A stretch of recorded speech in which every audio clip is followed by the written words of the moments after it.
मी एका विषयासाठी हा खुलासा करण्यासाठी हा व्हिडिओ बनवतोय। खरं तर पत्रकार परिषद घेऊन मला हा विषय सिंधुदुर्गात येऊन बोलायचा 2 दिवसांनी मी येऊन हा विषय सविस्तरपणे बोलीनच, पण एक व्हिडिओ आता बनवून सोशल मीडियावर ठेवतोय।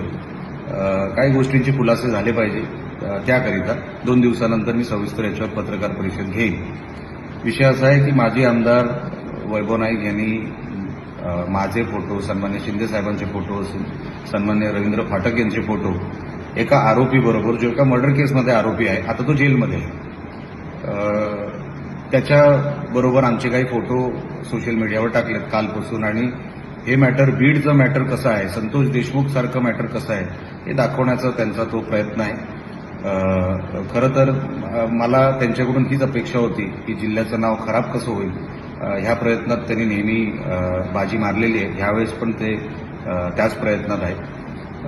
पण विषय असा आहे की हा जो आरोपी आहे शिंदे सिरसाट, जेव्हा ही मर्डर केस घडली, जेव्हा ही 2 वर्षापूर्वीपासून ही केस पेपरामध्ये येते, तर 2 वर्षापूर्वी शिंदे सिरसाट तो उबाटामध्येच होता, वैभव नाईकांबरोबरच होता। उलट वैभव नाईकांनी सांगितलं पाहिजे बॉडी कुठे आहे। पोलिसांनी डायरेक्ट वैभव नाईकांनाच इंट्रॉगेशनमध्ये घेऊन त्यांनाच विचारलं पाहिजे, तुम्हाला तुमच्याबरोबर असणारा माणूस, तुमच्या आश्रयाखाली असणारा माणूस, तुम्हाला त्याचे सगळे धंदे माहिती, तुम्हाला ते सगळे व्यापार माहिती, तुमच्याबरोबर कितीतरी फोटो आहेत, ते आता मी जेव्हा पत्रकार परिषद घेईन तेव्हा ते सगळे खुलासे करीनच। पण तुमच्याबरोबर कितीतरी फोटो आहेत, कितीतरी कार्यक्रमात आहे। आणि 2 वर्षापूर्वी शिंदे सिरसाट कुठल्या पक्षात होता? मला तर शिवसेनेत येऊन 8 महिने झाले, मी तेव्हा बीजेपीत होतो। आणि म्हणून आपण आरोप करत असताना लोकांना हसायला यायला नको, म्हणजे विनोद वाटायला नको, असं तरी काहीतरी वैभव नाईक यांनी बोललं पाहिजे। पण त्यांच्याकडून तीच अपेक्षा आहे, न विचार करता काहीतरी आरोप करत बसणं, आणि आजपर्यंत मी तेच केलं। तुम्हाला पुढच्या वाटचालीसाठी ह्याच्यासाठी शुभेच्छा आहे, कारण तुम्ही तेच करणार। बौद्धिक किंवा तत्वातलं काहीतरी तुम्हाला ते कधी जमणार नाही।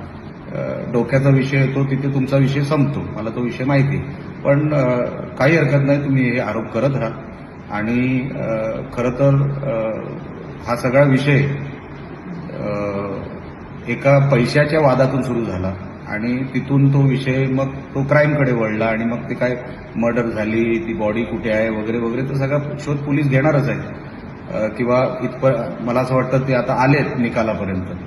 पण विषय कसा आहे की वैभव नाईकांना ह्याच्यामध्ये पण राजकारण दिसतं। उद्या सिंधुदुर्गामध्ये गाडीखाली कुत्रा जरी मेला तरी ते कुठेतरी राणेंचं काय आहे त्या विषयामध्ये कसं जोडता येईल, की ॲक्सिडेंट हे राणेंनीच घडवलं, ह्या प्रयत्नात वैभव नाईक नेहमी असतात।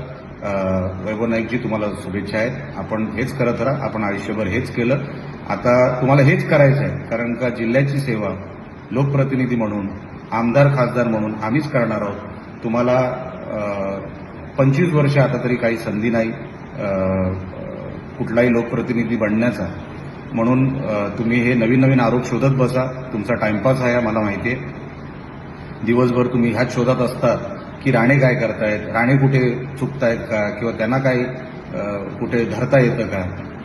आम्हाला काही फरकही पडला नाही, तेव्हा नाही पडला तर आता काय पडणार।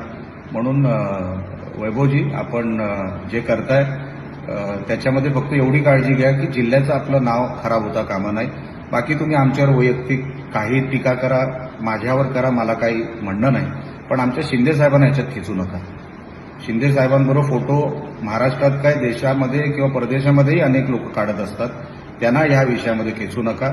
ते आमचे नेते आहेत, आमच्या नेत्यांचा अपमान असा आम्ही सहन करणार नाही। बाकी तुम्हाला जे करायचे ते करा, तुम्हाला जे जमेल ते करा। मला माहिती आहे तुम्हाला ह्याच्या पलीकडे काय जमणार सुद्धा नाही। 10 वर्ष तुम्ही जिल्ह्याचं वाटोळं केलं, मतदारसंघाचं वाटोळं केलं, आता कुठे चांगले दिवस मतदारसंघ आणि जिल्ह्याला येऊ लागले, त्याच्यामध्ये तुम्हाला आता जिल्ह्याला बदनामच करायचं तुमच्या डोक्यात असेल तर त्यात आम्ही काही करू शकत नाही। तुम्ही जे करायचं आहे, तुम्हाला योग्य वाटेल ते तुम्ही करा, पण बाकीचं जे सविस्तर आहे ते मी जिल्ह्यामध्ये 2 दिवसानंतर येऊन मी बोलणारच आहे। आता सध्या जे सांगायचं होतं, जे बोलायचं होतं ते मी बोललेलो आहे. बाकीचं पत्रकारांशी मी 2 दिवसांनी येऊन बोलेन. धन्यवाद. जय हिंद, जय महाराष्ट्र. देश विदेशातील प्रत्येक घडामोडींचे लाईव्ह अपडेट मिळवण्यासाठी आता साम टीव्हीच्या सर्व सोशल मीडिया प्लॅटफॉर्मला लाईक, फॉलो आणि सबस्क्राईब करा. तसंच सर्व नोटिफिकेशनसाठी बेल आयकॉन प्रेस करायला विसरू नका.